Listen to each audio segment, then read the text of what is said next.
Nigeria, yes. No protocols observed, but I do want to say warm greetings to the most important office in Nigeria, the Office of the Citizen.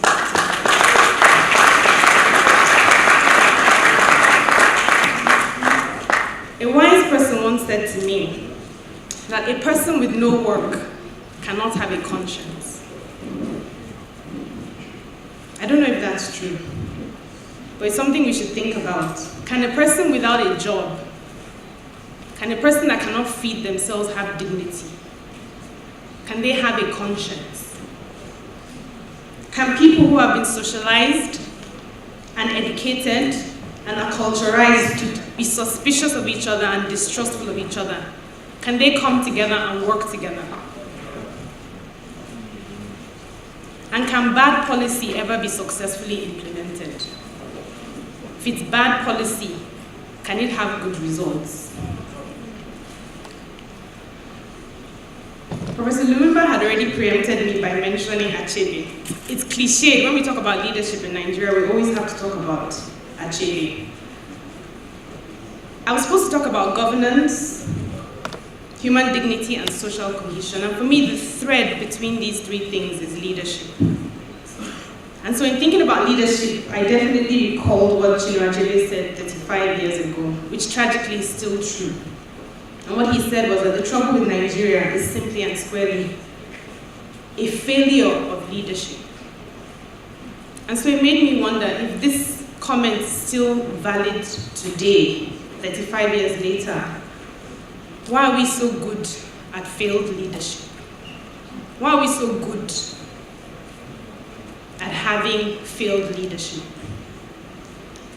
I think there are two answers. There are probably more, but two that I will touch on today are, the first reason is the reason for being in leadership in the first place in Nigeria. What's the reason, what's the essence of being in leadership in Nigeria today? That's the first one. And the second one is the problem with our leadership recruitment process. So the two are tied. The first is that what does leadership mean? What's leadership for in Nigeria? What is the benefit? What is the ethos? What is the focus of leadership in Nigeria? And that determines how we recruit our leadership. And that explains why 35 years after that statement, we're still talking about lack of leadership, failed leadership, bad leadership. So I want to talk about three things with my 20 minutes. The first one is in line with the theme for alternatives. How can we change the incentives for being in government? Because if we change the incentives for being in government, we might be able to change our leadership recruitment process. We'll be able to change the reason for leadership in the first place.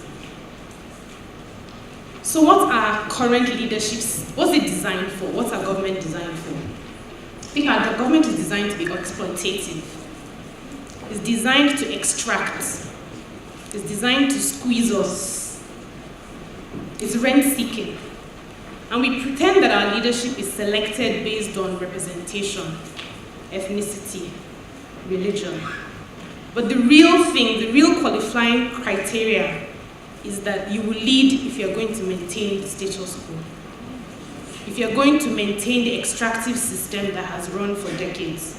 That's what will really qualify you for leadership. So I'll give just one example with our government. I think Nigerian government is the biggest business in Nigeria. I don't care what anybody says about Dangote.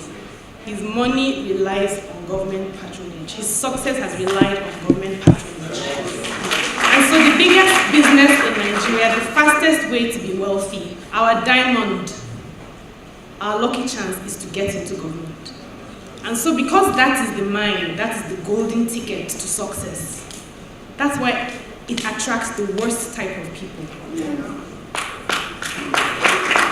So our government is too big and it's too expensive. We have over 200 million people and growing.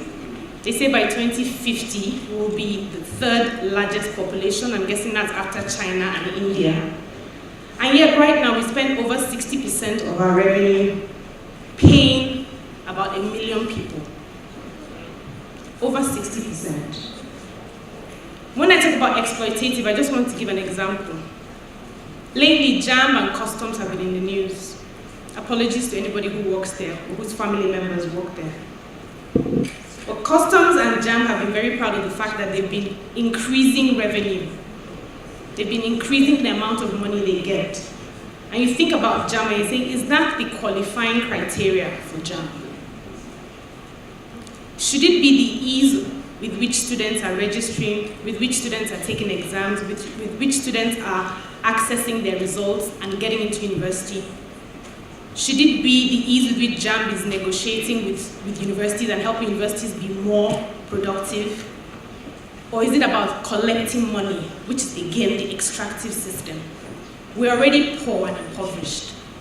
But JAMB is proud of the fact that it's extracting even more money to go towards paying the 1 million people who work for government.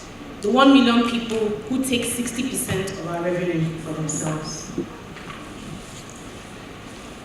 And then when you think about our obligatory spending, we find that we're spending over 100% of what we earn on maintaining our government. Let me give you a very simple example. So you have a family of 4, a mother, a father, and two children who have 100 naira on average every month. Sometimes it's higher, sometimes it's lower, but on average it's 100 naira.